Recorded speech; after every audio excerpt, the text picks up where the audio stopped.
Welcome back, friends. I'm out and about, and I am determined to do my very best to read with you guys. As you can see, I'm not at home, but I'm out, and I'm just so happy that I'm able to encourage and help you guys by reading. So let's jump right into Module 4.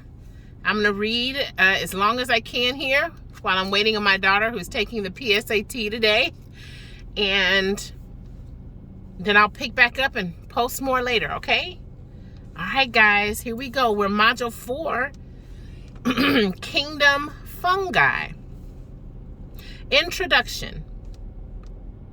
Have you ever gone mushroom hunting? We mean other than in a store.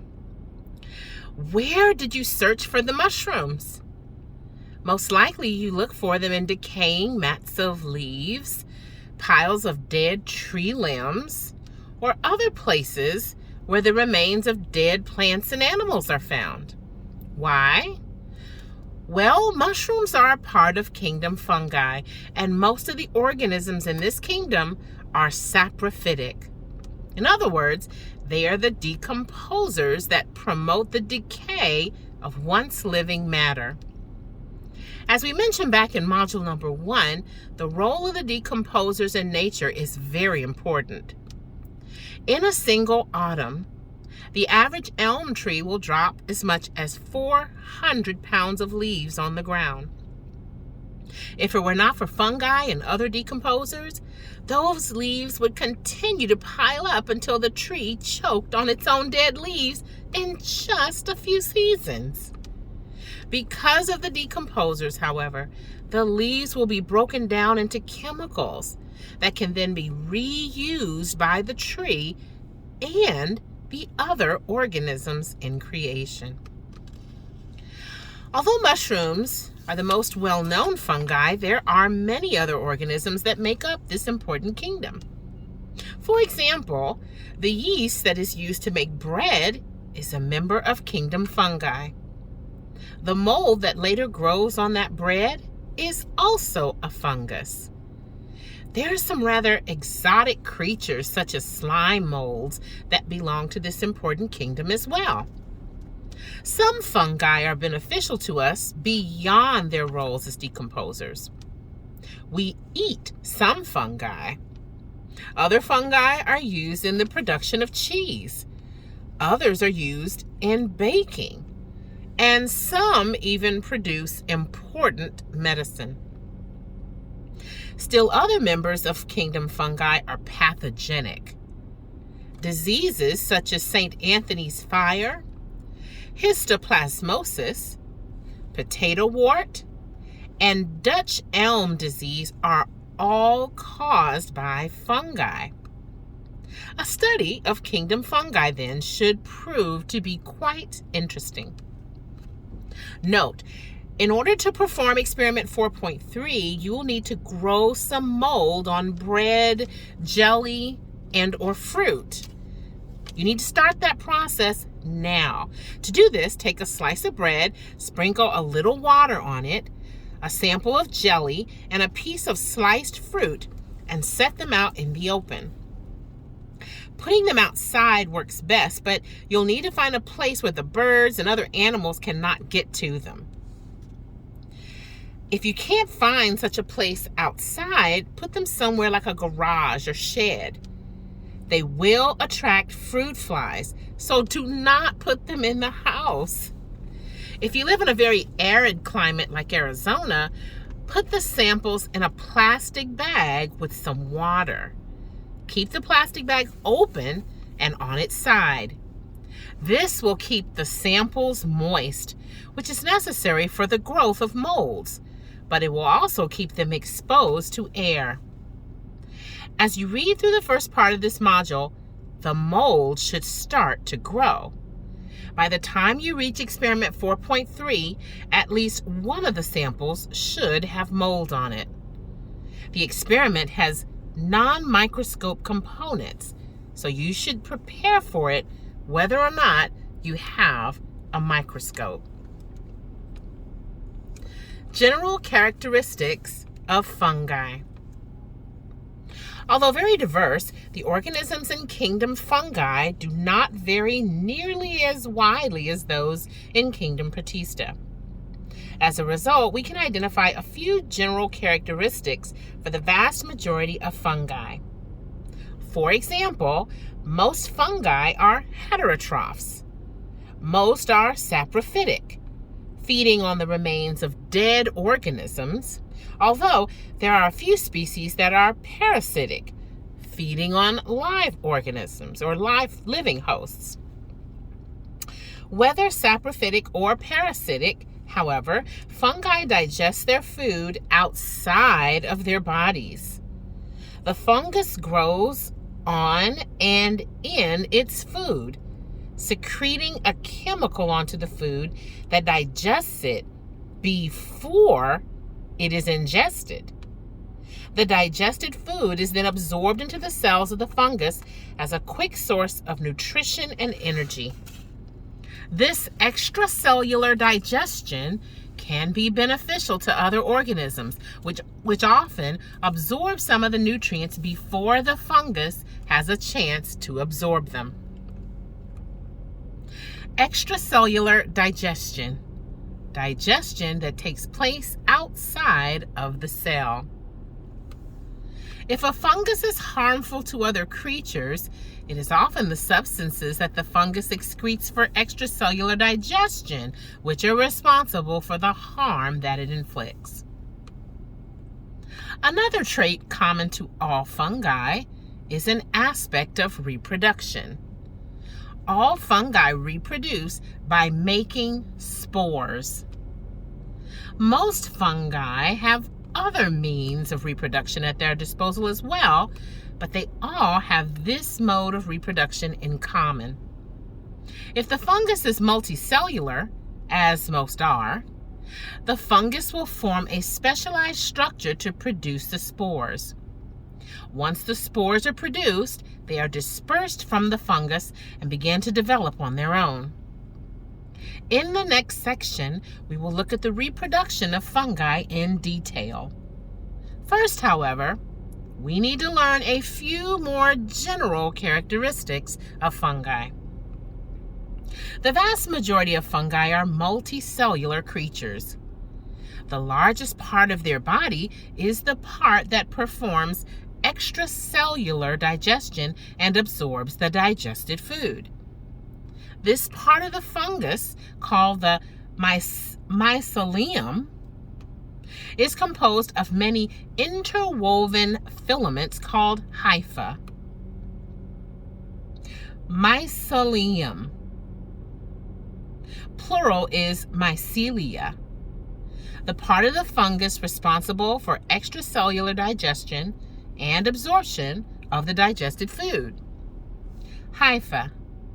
Plural is hyphae or hyphae, a filament of fungal cells. Figure 4.1 is a sketch of a typical mushroom. Notice the mycelium that exists below the mushroom's stalk. It is not uncommon for a mushroom's mycelium to be 10 or 20 times as large as its stalk. Now, don't be fooled by this drawing. The mycelium is not a root system for the mushroom. Although the hyphae might look a lot like roots, there are many differences between a root system and the mycelium of a mushroom. A root system, for example, has one purpose: to pull nutrients and water from the soil so that they can be transported to the rest of the plant. The mycelium of the mushroom, on the other hand, is the main part of the mushroom. We will learn later that the stalk, cap, and gills of a mushroom exist only at a certain stage of the mushroom's life. The mycelium, however, exists throughout the entire life of the mushroom. Thus, whereas the root system is really just an extension of the tree, a mushroom's stalk, cap and gills are really just an extension of the fungus's main body, the mycelium. In some fungi, the hyphae, let me begin again. In some fungi, the hyphae are composed of individual cells separated from one another by cell walls. These hyphae are called septate hyphae. Even though the individual cells are separated from one another by a cell wall, there's usually a hole or pore through which cytoplasm can be passed between the cells. Other fungi have hyphae that look like one big cell. There are no walls, and the nuclei are spread throughout the hyphae. These hyphae are called non-septate hyphae. The difference between these two types of hyphae is illustrated in the figure below. Even when a fungus is composed of septate hyphae, its cells are not completely separated from one another because the pores in the cell walls allow cytoplasm to be passed between the cells.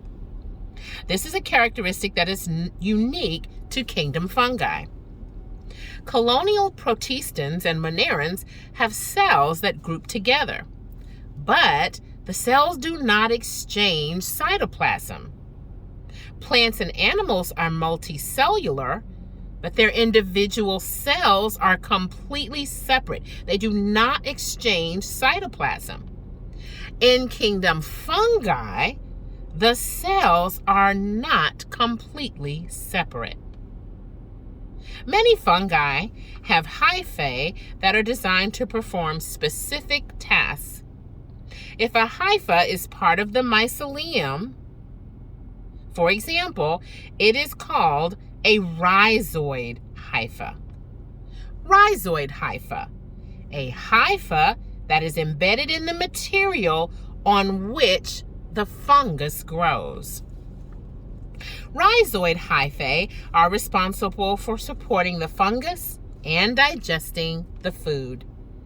As stated before, these hyphae are considered the main body of the fungus and are illustrated in figure 4.3 on the next page. Other types of hyphae can exist in a fungus depending on the species and the circumstances.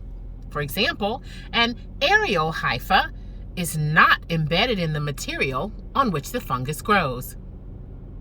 Aerial hypha, a hypha that is not embedded in the material upon which the fungus grows. As its name implies, an aerial hypha sticks up in the air. It can do one of three things: absorb oxygen from the air, produce spores, or asexually reproduce to form new filaments.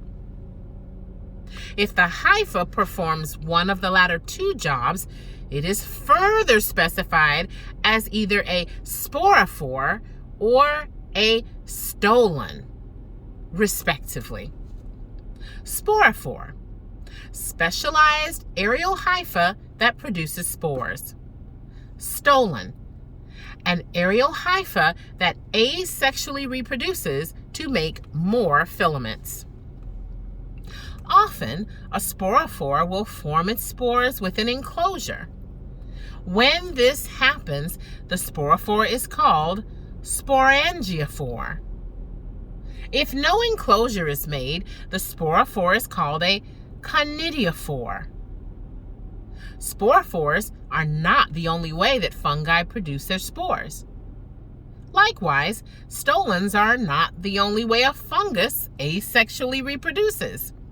In fact, many fungi do not form sporophores or stolons at all. Nevertheless, these two specialized hyphae are means by which some fungi reproduce. In the case of a fungus that feeds on a living organism, a hypha can actually enter the cells of the living organism and draw nutrients directly from the cytoplasm of those cells. This kind of hypha is an extension of the mycelium and is called a haustorium. Haustorium, a hypha of a parasitic fungus that enters the host cells, absorbing nutrition directly from the cytoplasm. Examples of these specialized hyphae are shown in Figure 4.3. As the figure implies, not all fungi have all of these structures. The only type of specialized hyphae that most fungi have is the rhizoid hyphae because they make up the mycelium. The final common characteristic of fungi refers to the cell wall. Most fungi have cell walls that contain chitin.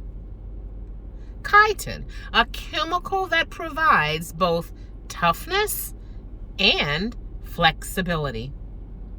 This chemical makes fungi hardy because it provides protection, much like armor provided protection to the knights of old. Interestingly enough, this same chemical is found in the shells called exoskeletons of arthropods such as spiders, beetles, ants, and lobsters. Reproduction in kingdom fungi. One reason fungi are so plentiful is that they have multiple means of reproduction at their disposal. As we mentioned previously, all fungi reproduce by making spores. Sometimes spores are formed asexually, but all fungi are assumed to have some sexual mode of spore formation as well. Asexual spore formation is accomplished by a hypha that becomes either a sporangiophore or a conidiophore. The spores are formed and then dispersed. Some fungi produce spores that have flagella for locomotion, but most spores are just carried by the wind until they land. If a spore finds itself in a suitable environment, it can grow into a hypha and form a new mycelium. The sexual reproduction that usually occurs in fungi involves forming specialized structures called fruiting bodies. These fruiting bodies form as the result of sexual reproduction between compatible hyphae. Once the fruiting body is formed, it rises out of the mycelium and releases its spores. The cap and stalk that we normally call a mushroom are, in fact, just parts of the fruiting body of the mycelium of a fungus. In some fungi, sexual reproduction does not lead to a fruiting body. It just directly produces a new hypha, which will mature into a completely different mycelium.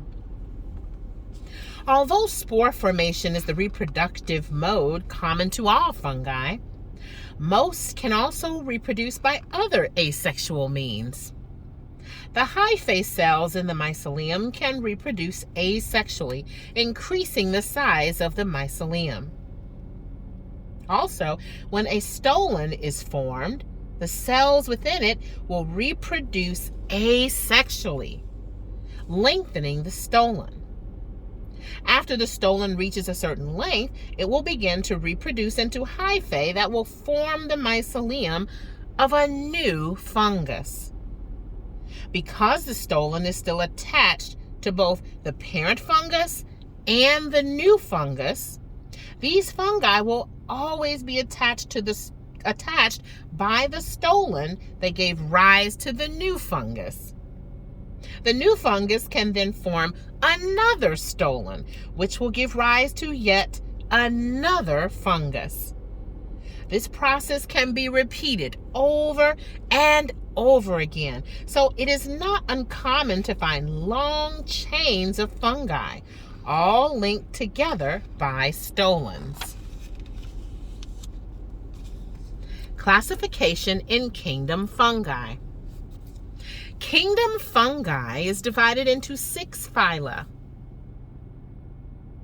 Basidiomycota, Ascomycota, Zygomycota, Chytridiomycota, and, oh my goodness, Deuteromycota, and Myxomycota. Boy, what tongue twisters, right? Organisms are placed within each phylum based mostly on their sexual reproduction. Members of phylum Basidiomycota form their spores on club-like structures called basidia, while the members of phylum Ascomycota form their spores in sac-like structures called asci. Phylum Zygomycota contains fungi that makes their spores called zygospores in small structures that are formed where hyphae fuse with one another for the purpose of reproduction. The reproduction of fungi in phylum Chytridiomycota involves spores that have flagella and can therefore move on their own. Phylum Deuteromycota is a phylum where we put fungi that have reproductive methods which are not completely characterized. As we've said before, all fungi reproduce by forming spores. Although some fungi have a means of forming spores asexually, all fungi in the other phyla have at least one mode of sexual reproduction that forms spores. We assume, therefore, that all fungi have at least one mode of sexual spore formation. There are some species of fungi, however, for which sexual reproduction is unknown. We place these fungi into phylum Deuteromycota, expecting that more research will eventually lead us to the discovery of a sexual spore-forming mode of reproduction.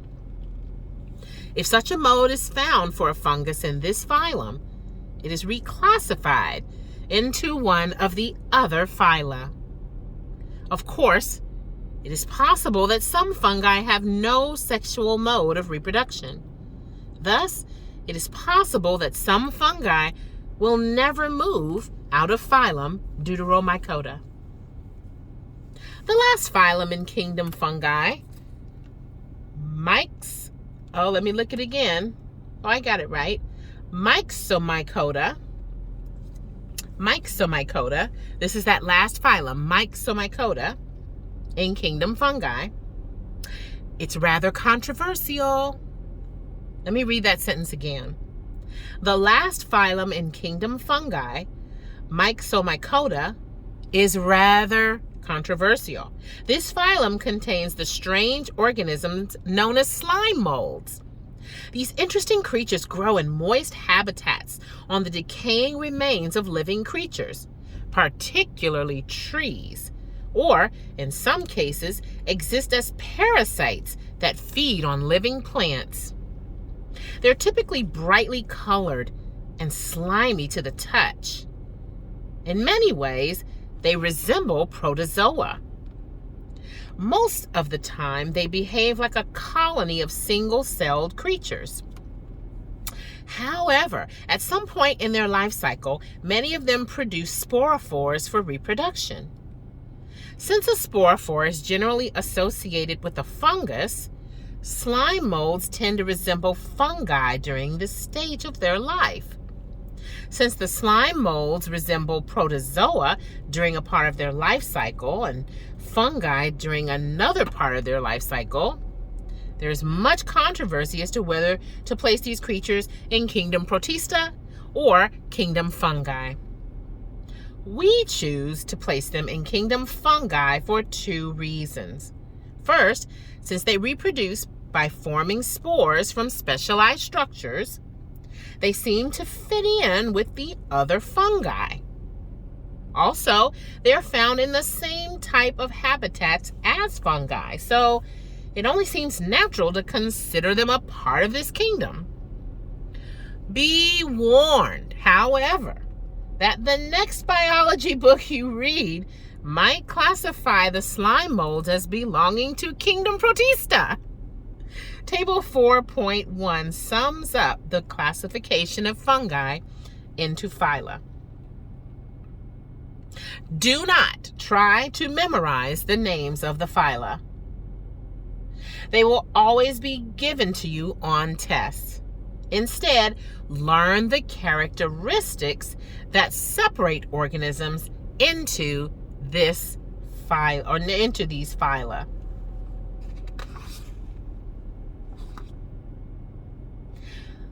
Phylum Basidiomycota, often referred to as the club fungi, members of phylum Basidiomycota form spores called basidiospores on club-shaped cells known as basidia. Singular is basidium, for all my Latin students out there. These spores are the result of sexual reproduction between mycelia, or mycelia. Mushrooms are the most common examples of the members of this phylum. As we pointed out in the previous sections, the cap and stipe of the mushroom actually make up only the fruiting body of a vast network of mycelia that exists below the surface upon which the mushroom grows. Example members of phylum Basidiomycota are shown in figure 4.4. As you can see from the figure, most of the fungi with which you are familiar fall into this phylum. Most of these fungi are saprophytic, but a few, which we will discuss later, are parasitic. The life cycle of a club fungus is rather interesting, and it is illustrative of the complex nature of most fungi. Therefore, we will study it in some detail. Begin by examining the figure below. A mushroom begins life as a small mycelium that grows from spores which have come from another mushroom. As the mycelium begins to grow, it might encounter another mycelium with which it can mate. As the two mycelia begin to intertwine, their hyphae sexually reproduce. They accomplish this by aligning themselves parallel to each other and forming a small junction. At this point, we say that the hyphae are fused. Once fused, the hyphae exchange DNA and form a new mycelium. This new mycelium grows so quickly that it takes over, completely crowding out the original parent mycelia. Eventually, hyphae from this new mycelium will form a complex web and enclose themselves in a membrane. Membrane, a thin covering of tissue. This membrane-enclosed web of hyphae, often called a button, is the beginning of the mushroom's fruiting body.